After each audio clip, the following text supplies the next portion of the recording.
ఎడారిలో సెలయేర్లు మే 17. 40 ఏండ్లైన పిమ్మట సీనాయి పర్వతారణ్యమందు దేవదూత అతనికి అగుపడెను.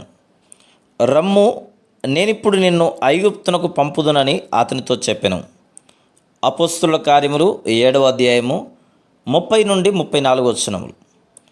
ఒక్కోసారి దేవుడు మనల్ని కొంతకాలం పాటు మన పనిలో నుండి ప్రక్కకి తప్పించి ఊరకుండి తిరిగి సేవ చేయడం కోసం కొన్ని విషయాలు నేర్చుకోమని ఆదేశిస్తాడు.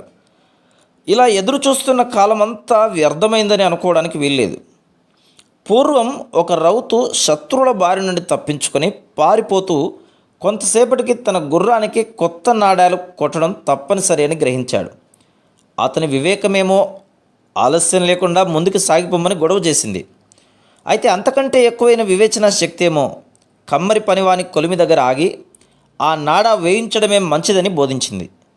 వెంట తరిమే వాళ్ళ గుర్రపు డెక్కల చప్పుడు దగ్గరలో వినిపిస్తూనే ఉన్నప్పటికీ కొద్ది నిమిషాలు ఆగి ఆ నాడా కొట్టించే వరకు నిలబడ్డాడు.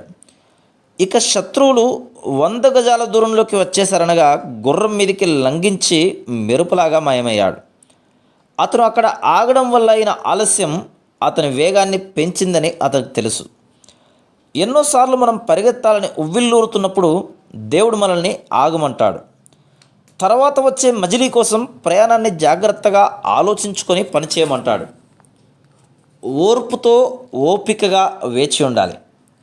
తర్వాతి మెట్టు స్పష్టంగా కనబడేదాకా హృదయపు చెవులకు దేవుని మాటలు ఆహ్వానిస్తూ సాగిపోమ్మనేదాకా ఆశతో నిరీక్షణతో వేచి ఉండాలి.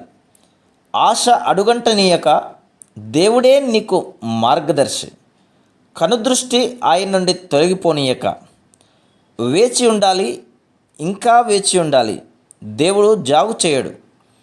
ఆయన తలుపు తెరవడం కోసం నేను వేచి ఉన్నాను ఆయనకు తెలుసు. Praise the lord.